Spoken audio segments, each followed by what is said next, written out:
Good evening. Welcome to the premiere of No One to Tell by me, Michelle Jones.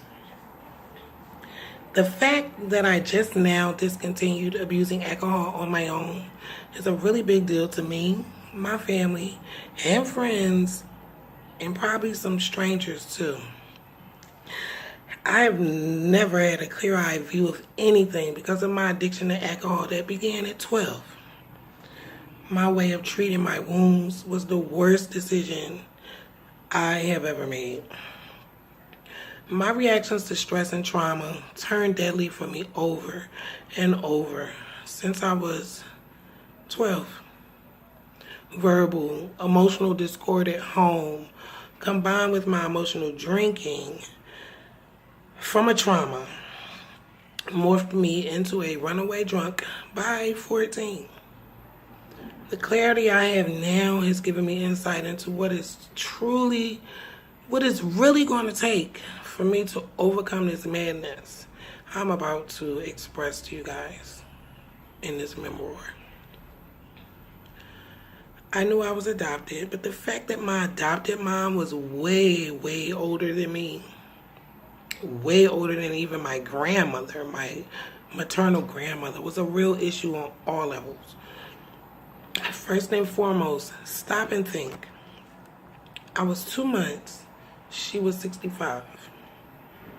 By the time I turned 12, she was 77. She did love me. I would never put this story out here and make it, I do not want you to think otherwise. I would not want to make this seem like she did not love me. She was an honored veteran, as was my father. He died when I was 8. The gap between us in age was always mentioned by other family members. It was noticeable, as she did try her best to be a good mom to me. The difference between her efforts and what I truly needed in a parent was just too great.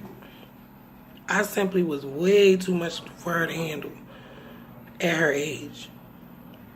I required way more attention than she was able to give to me. This made me seek attention outside mommy's house. I started sneaking out my window consistently. It wasn't long before I got raped by, we're gonna say, a town member's son. I was 12 years old.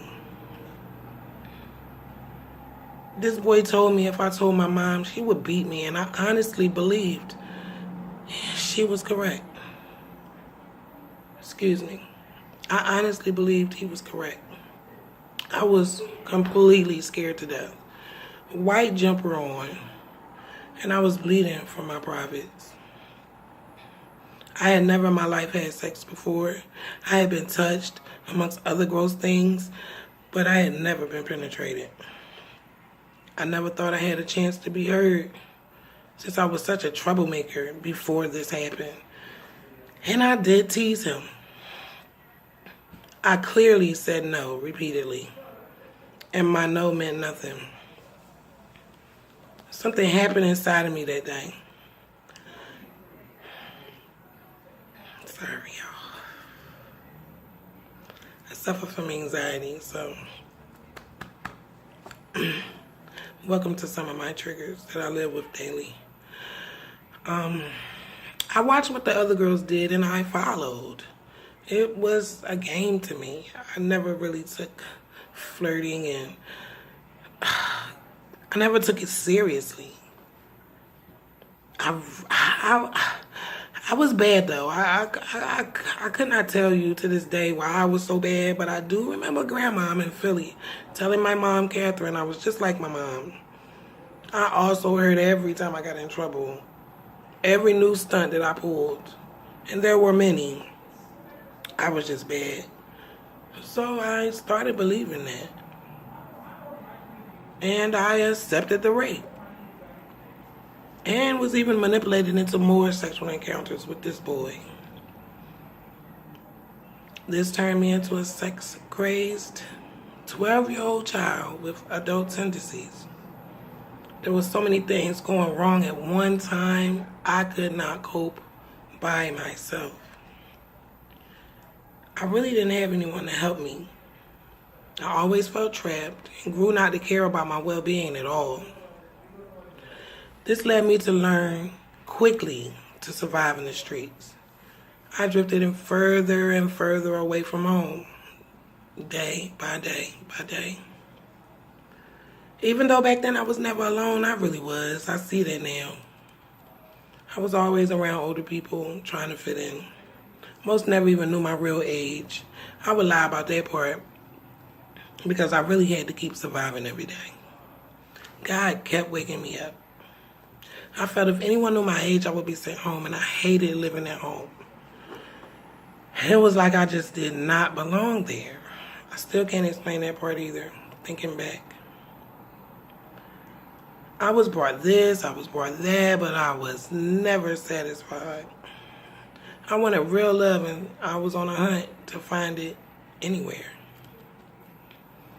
After that summer, I had to go to the 9th grade. I tried to balance myself. Wait. I take that back. I did not try to balance myself. That would have sounded good. I had no clue who I was or why I felt cursed, but everything went to hell from there. Drinking every morning before class, wild nights sneaking out the window. I listened to no one, not even my own intuition. I stole money to supply extravagant habits and dumbness.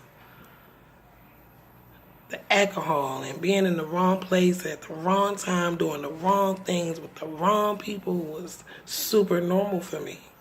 It was like I lived off the rush. If only I had told mommy. I try to say this to myself and still have yet to convince myself things would have ever been any different. I was literally a young hot mess.